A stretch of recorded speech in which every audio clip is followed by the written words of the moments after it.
आगामी 27 सितंबर 2025 को होने वाले छात्र संघ चुनाव को लेकर सोमवार को बद्रीदत्त पांडे कैंपस बागेश्वर में छात्र सभा का आयोजन किया गया।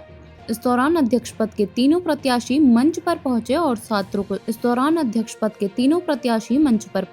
छात्रों को संबोधित करते हुए अपने अपने मुद्दे रखे। एनएसयूआई प्रत्याशी सागर जोशी ने कहा कि उनका सपना इस कैंपस की दिशा और दशा को बदलने का है।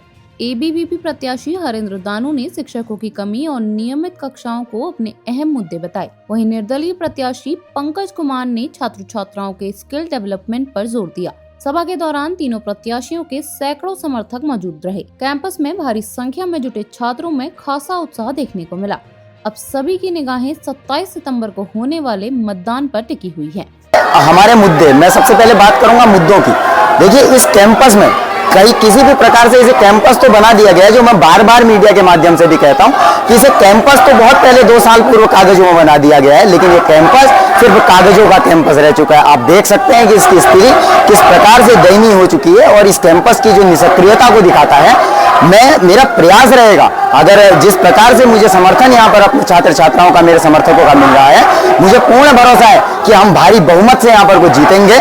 और मैं किसी छात्र नेता की तरह वादे यहाँ पर को करने नहीं आया हूँ। मैं एक प्रतिज्ञा और एक संकल्प लेकर इस मैदान में उतरा हुआ हूँ। मुझे इस कैंपस की छाया को एक बदलना है। जो कैंपस का सपना सोच के हमारे साथियों ने इस कैंपस को कैंपस बनाया, वो सपना पूरा करना मेरा सबसे मेन उद्देश्य रहेगा। और देखिए, इस कैंपस में काफी सारी समस्याएं हैं, जैसा कि मैं पहले भी कई समस्याओं के लिए गया हुआ हूँ। यहाँ से जिला अधिकारी महोदय तक की मेरा सफर रहा, लेकिन उसके बावजूद भी कैंपस इस प्रकार से निष्क्रिय हो चुका है अपनी बातों पे, अपने काम को लेकर, कि किसी भी प्रकार की कार्रवाई करने को वो लोग तैयार नहीं है।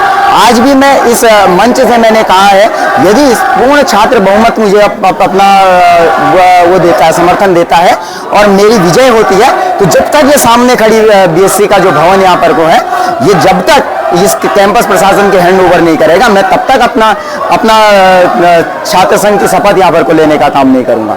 और मैं ये भी कहना चाहूंगा, देखिए, मेरे इस कैंपस में, हमारा एक कैंपस इस बागेश्वर में पूरे जिले में एकमात्र कैंपस है। और इसमें इससे पूर्व भी एनएसयूआई के हमारे कार्यकर्ताओं ने इसके लिए लहू तक बहाने का काम किया है। 200 एडमिशन से आज यहाँ 400 एडमिशन हो रहा है। ये एनएसयूआई की देन है।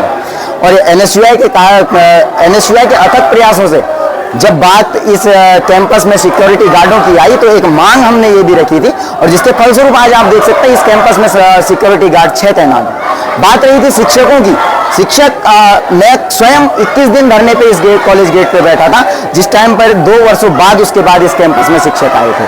और जैसे बात की जाती है इस कैंपस की, काफी छात्र संगठन यहाँ पर को आके बताते हैं कि हमने ये किया। मैं पूछना चाहता हूँ, इन्होंने पिछले 10 वर्षों में इस कैंपस के लिए क्या काम किया? हमारा 1 वर्ष का अध्यक्ष बना और उसने इस कैंपस के लिए कई अथक प्रयास किए, लाइब्रेरियों में किताबें लेके आया और इस कैंपस में जितने भी छात्रावास है सभी को खुलवाने का काम किया।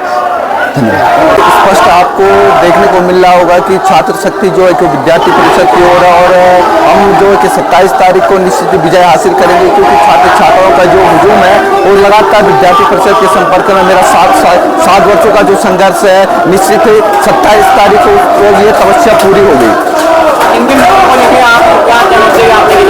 देखिए, हमने जो मांग की थी हमेशा से, हमारी जो मांग रही, यहाँ शिक्षकों की कमी है, यहाँ पर लाइब्रेरी में बैठने की उचित व्यवस्था नहीं है, यहाँ पर घर से कॉमन रूम नहीं है। और मैंने पिछले 1 महीने पूर्व भी एक मांग उठाई थी कि यहाँ पर जो बीएससी के स्टूडेंट हैं उनको बैठने में कई दिक्कतों का सामना करना पड़ता है। बरसात होने के बाद, बरसात के समय यहाँ पर वो अपनी कक्षाओं में बैठ भी पाते हैं, इतनी छत टपकती है। और दूसरी जो हमारी मांग थी, लाइब्रेरी में जो पुस्तकें हैं वहाँ भी छतें टपक रही है।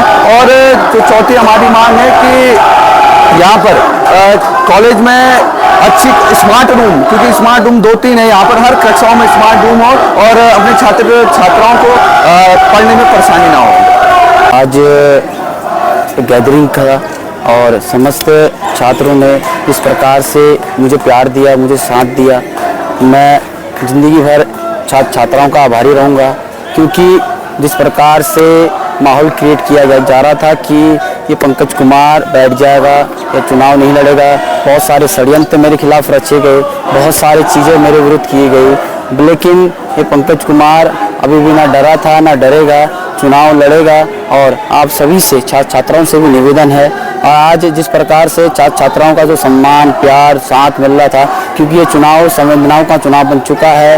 ये चुनाव व्यक्तिगत मेरा चुनाव नहीं है, ये समस्त छात्र छात्राओं का चुनाव बन चुका है। जिस प्रकार से कुछ लोगों द्वारा बहुत चीज़ें फैलाई जा रही हैं, भ्रामक चीज़ें फैलाई जा रही हैं, मेरा आप सभी छात्र छात्राओं से निवेदन है कि आप लोग सच का साथ दीजिए, क्योंकि एक ऐसा मेहनती कार्यकर्ता या एक ऐसा मेहनती छात्र नेता जो आपके सम्मुख 5 वर्षों से निरंतर रहा है, ऐसे प्रत्याशी को, ऐसे अध्यक्ष प्रत्याशी को आपने अपना सहयोग देना है। और मैं निरंतर आपको भरोसा भी दिलाता हूं, जिस प्रकार से हम निरंतर मैं 5 वर्षों से इस कैंपस में लगा हुआ हूं, वैसे ही आगे आने वाले समय में भी इस कैंपस में कार्य करूँगा। मुद्दे क्या रहेंगे आपके? सर्वप्रथम जो मेरे मुद्दे हैं इस कैंपस के प्रति, इसे कैंपस में हमारी इतनी फैकल्टियां हैं, ऐसे बहुत सारी फैकल्टी अभी भी रिक्त पड़े हैं जिसमें शिक्षकों की नियुक्तियां नहीं हैं।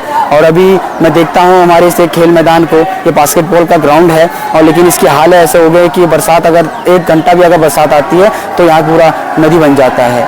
मैं देखता हूँ हमारे ऐसे खेल विभाग में अगर मैं जाऊँगा तो वहाँ ऐसे हमारे इक्विपमेंट नहीं पड़े हैं हमारे खिलाड़ियों के लिए। आज भारत उम्मीद करता है या सरकार उम्मीद करती है या कोई भी उम्मीद करता है कि हमारा क्षेत्र बागेश्वर क्षेत्र हमारा खेल विभाग में राष्ट्रीय स्तर पर या अंतर्राष्ट्रीय स्तर पर जाए, लेकिन उनको सुविधाएं ही नहीं मिलती हैं। मैं उनसे भी ये है कि इस कैंपस में इन चीज़ों के लिए भी मैं काम करूँगा। और मेरा व्यक्तिगत जो मेरा मोटिव है, मेरा जो इनिशिएटिव इस कैंपस के लिए है कि हर फैकल्टी में सेमिनार हो, क्योंकि बच्चा इस कैंपस में आता है 3 वर्षों के लिए इस कैंपस में आता है या 5 वर्षों के लिए आता है। 3 वर्षों के लिए यदि बच्चा कैंपस में आता है, उसकी मेंटेलिटी यही रहती है कि मुझे बस 3 साल में एक कागज़ का टुकड़ा जो डिग्री नाम होता है उसके लिए नाम मात्र रह जाता है। 12 तक उसके अंदर जो स्किल्स डेवलप होती हैं, उसके अंदर जो स्किल्स रह जाती हैं वो दब की दबी रह जाती हैं। मेरा प्रयास रहेगा कि इस कैंपस में आने वाले बच्चों को उनके जो स्किल्स हैं वो डेवलप हो,